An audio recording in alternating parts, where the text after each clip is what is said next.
Very good morning to all of you. Welcome to your next class. So today we are going to start a new topic that is Kingdom Protista. तो आज हम Kingdom Protista को start करेंगे. तो we are going to study some characteristics feature of Kingdom Protista, like they are mostly aquatic, marine, found in fresh water.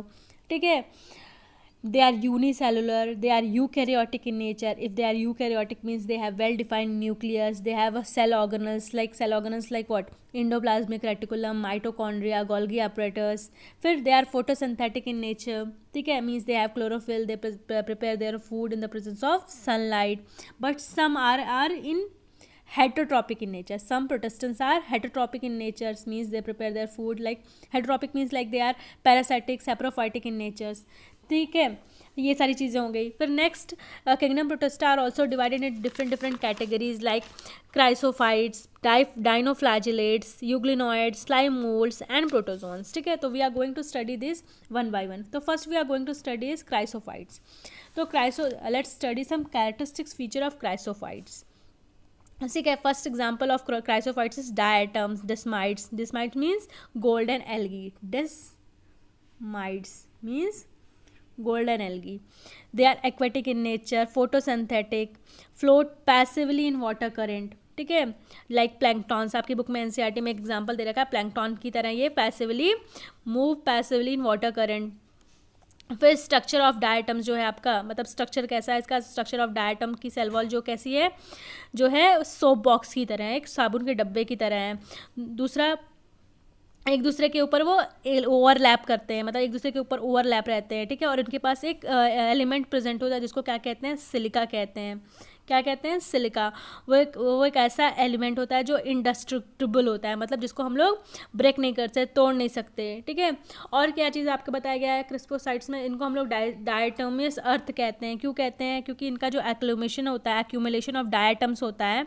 और मैंने बताया ना कि एक सेल वॉल उनके पास प्रेजेंट होती है, एक special type of element present होता है सिलिका, जिसको हम लोग डिस्ट्रॉय नहीं कर पाते हैं, तो उसकी वजह से कलेक्टिवली एक साथ इकट्ठा हो जाते हैं और फॉर बिलियंस ऑफ ईयर तक क्या करते हैं, ऐसे सर्वाइव करते हैं. इसलिए हम लोग इनको क्या कहते हैं, डायटोमियस अर्थ कहते हैं. ठीक है, क्योंकि इनका स्ट्रक्चर बहुत ही रफ और टफ होता है, तो इसलिए किस किस की चीज़ में यूज़ आते हैं. पहला ये filtration of oil and syrup में यूज़ आते हैं. दूसरा इनका वो क्या होता है, ये पॉलिशिंग में भी यूज़ किए जा सकते हैं. ठीक है, और एक और चीज़ बताई गई है यहाँ पे क्रिस्टोफाइट्स का, बहुत इंपॉर्टेंट चीज़ बताई गई है कि ये chief producers in the oceans होते हैं, मतलब सबसे पहले फूड बनाने वाले ऑर्गेनिज्म हैं ये ओशंस में. ठीक है, तो ये बात हो गई हमारे क्रिस्टोफाइट्स की.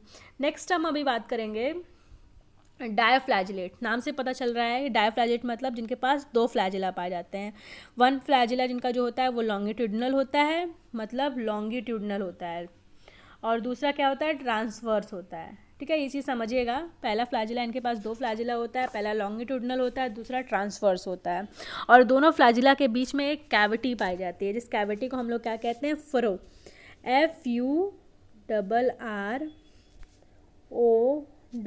दोनों फ्लैजिला होते हैं उनका. इनके जो एक लॉन्गिट्यूडनल है, एक ट्रांसवर्स है, उन दोनों फ्लैजिला के बीच में एक कैविटी पाई जा रही है जिसको हम लोग क्या कह रहे हैं, फरो कह रहे हैं.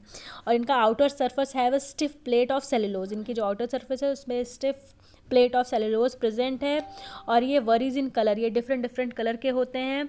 और ये एक्वाटिक इन नेचर होते हैं, means mostly found in marine water. ठीक है, यहाँ पे एक एग्जांपल आपके एनसीईआरटी में दे रखा है, गोनियोलैक्स. ये रहा गोनियोलैक्स, मतलब रेड, इसको हम लोग रेड डाइनोफ्लैजिलेट्स भी कहते हैं. क्या कहते हैं, red dinoflagellates.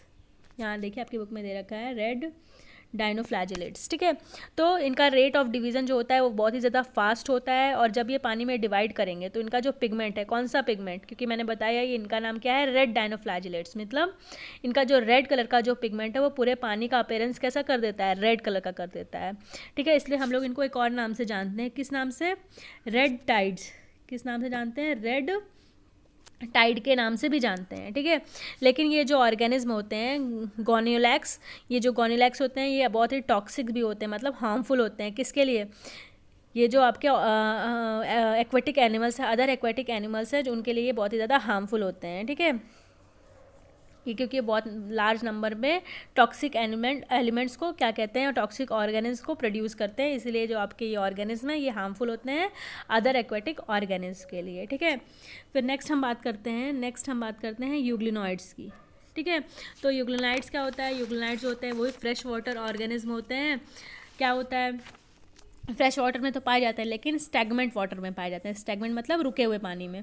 They have no cell wall, इनके पास कोई सेल वॉल नहीं होती। सेल वॉल की जगह इनके पास एक स्ट्रक्चर पाया जाता है जिसका नाम होता है पेलिकल, जो कि प्रोटीन का बना होता है, प्रोटीन रिच लेयर होती है वो, और जो क्या करती है वो यूग्लिनॉइड को, यहाँ पे एग्जाम्पल दे रखा है यहाँ पे यूग्लिना, तो यूग्लिना को वो क्या करता है, फ्लैक्सिबिलिटी प्रोवाइड करता है।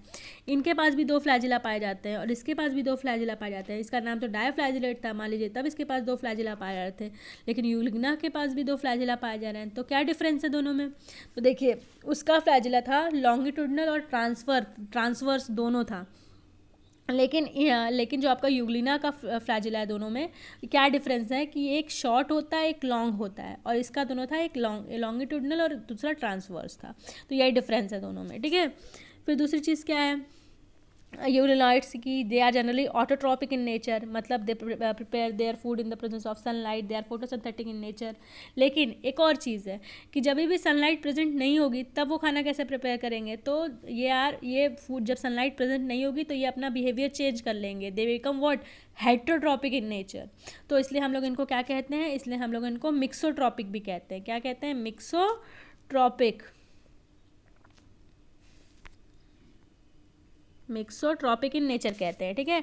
ऐसे ऑर्गेनिज्म जो ऑटोट्रॉपिक भी हो और हेटरोट्रॉपिक भी हो उनको हम लोग कहते हैं मिक्सोट्रॉपिक। तो ये जब सनलाइट प्रेजेंट होती है तो ऑटोट्रॉपिक हो जाते हैं, और जब सनलाइट नहीं प्रेजेंट होती है तो ये हेटरोट्रॉपिक इन नेचर हो जाते हैं, ठीक है। और इसका एग्जाम्पल क्या है, इसका एग्जाम्पल यूग्लिना है।